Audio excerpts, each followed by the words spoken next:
So this is the brand new Acer Nitro 5. It's the 2022 model, and they did do a bit of a redesign. They're taking the more of the Lenovo / Alienware approach and placing most of the ports at the back of the laptop. I personally prefer this because, as I always tell you guys, keeping the cables away from you just makes your desk look cleaner. Now they did change the design of the lid. It's still a plastic body, but they have these little lines going all over the place with some red and teal.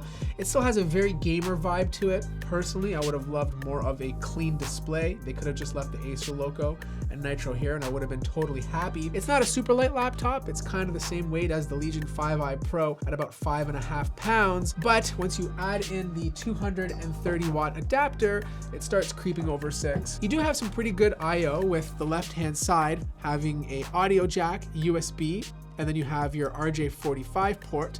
And then on the right-hand side, you have 2 more USB ports. And then on the back of the laptop, you have your HDMI port, Thunderbolt 4 Type-C port, and of course, your barrel connector. You can open it up with one hand. The display doesn't go all the way back at 180 degrees, but it does tilt far enough. They're still using the same keyboard they've been using for the last 5 or 6 years. Like, this was a good keyboard back in the day when it first came out. Like, it was not bad. It has this like rubberized texture to it, but it's just starting to feel really still compared to the competition, especially when you compare it to keyboards that Asus is putting out, even Lenovo. This is kind of like at the bottom of the barrel. It does have a full-size numeric keypad. It has colored WASD keys, but it just feels very cramped. I feel like this is a very overwhelming keyboard with a lot of stuff going on. The shift key's a little bit on the smaller side, and same with the left-hand control key. Sticker placement, not the best. I could, give your sticker guy a little bit more money. These guys are the hardest working people at your factories. But the touchpad is also not that great. Now you do have 4 zones of RGB if you want to change the color of the keyboard, but it's definitely not per key RGB, and the display is 1920 by 1080. It is 144 Hertz, but it's one of the worst displays I've seen on a laptop in a very long time. Like, this is the type of display that you'd get back in 2017 with really poor color gamut. And when you look at the colors on this thing, it just feels very faded, If this was like a $700 or $900 gaming laptop, I'd probably be more open to it. But this thing costs $1329. Like, there's no excuse to have a display this bad. What's really interesting though is the webcam. Even though it's 720p, it's actually a really good 720p webcam. It beats out the 720p cam on the M16 or G15 from Asus, and those products are much more expensive. Now, Acer is including a mux switch on this guy. The cheaper models don't come with one, but as long as you get the version with the 3060, it will come with a mux switch. You do have to restart the mux switch for it to take effect, but it does have one.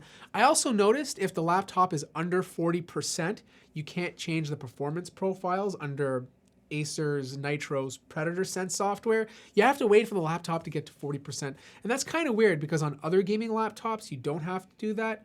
So like if you've been using this all day and you want to crank it into performance mode and really game, you have to wait for this thing to charge to 40. The performance is actually pretty good. Like, this is an i5 12500H with an RTX 3060, runs at 140 watts, 16 gigabytes of RAM. It's not DDR5, it's DDR4 running at 3200 megahertz. And then you have the 15-inch, 16:9 Full HD 144 Hertz display. Like, I compared this to the Legion 5i Pro because it also has a 140 watt GPU. And even though this is an i5 12500H, single core and multi-core clock speeds are very similar to the Ryzen 9 6900HS that you would find in the G15 or G14 from Asus. But once you start doing creative applications, it performs very well for an i5. Like, I was actually quite impressed.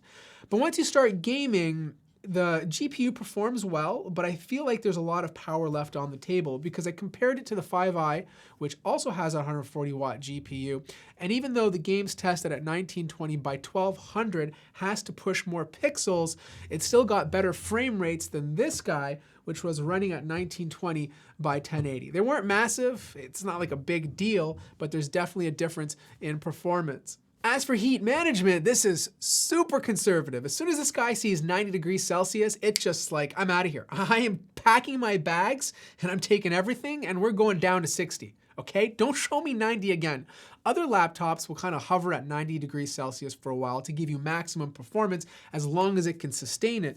With this guy, it's like, no, I'm not taking any chances. Okay, we're keeping cool today. So don't even think about going to 90 degrees Celsius because it's not happening on my watch. Now this is fine for most people if they want the longevity of their laptop to live for many days to come, but if you're trying to squeeze every inch out of performance from these chassis, then other laptops are just gonna do it better.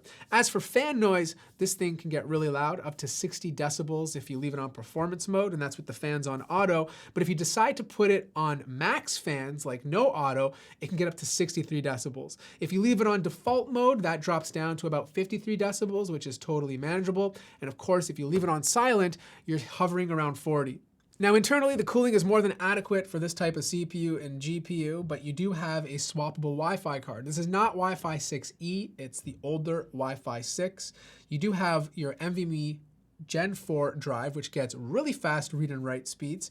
A second slot is available over here, and you also have a third slot for a 2.5-inch drive, and it does come with the bracket in the box. So you have potential of putting like 3 drives in here for a ton of storage. Now personally, I think 2 drives is more than enough. I would have rather them give me a bigger battery because this 57.5 watt hour battery is pretty poor. Like I'm only getting over 3 hours of use with brightness at 40%. But yeah, at least you can upgrade the RAM. You have 2 sticks, upgradable to 32. This is rank 16, and again, it's DDR4, not DDR5.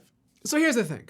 The price of $1,329 is really not that bad for an RTX 3060, but I feel like Acer cut out the wrong things, you know? Like this display is gross. Like I look at it and I'm embarrassed. You know, like this is the kind of display I expect on a $800 to $900 laptop with an RTX 3050, not on a $1,300 gaming notebook. Like you're really in a competitive price point with a lot of other manufacturers, and most of them are not doing displays like this. The keyboard was great back in 2016 or 2017, but it's time for a redesign, you know? Like it's just a little too squishy. It feels kind of flexy in the middle, and this whole cramped feel of this rubberized texture is just not in today. But the one thing it does well is consistent performance. And I think that's the one area that Acer has improved. You know, they've always been this company that offered such good budget to mid-range laptops for a very good price point. But I feel like they're a couple of steps behind now, you know? And they just gotta figure out what areas to cut and what areas to leave. And the display was definitely not one of them. Either way, if you're interested in learning more, there'll be a link in the description down below if you want to check it out. It won't be available until June, and it will be up on Amazon if you want to take a look at it then. If you have any more questions, let me know in the comment section down below. Like the video if you liked it, subscribe if you haven't already, and I'll see you guys in the next one.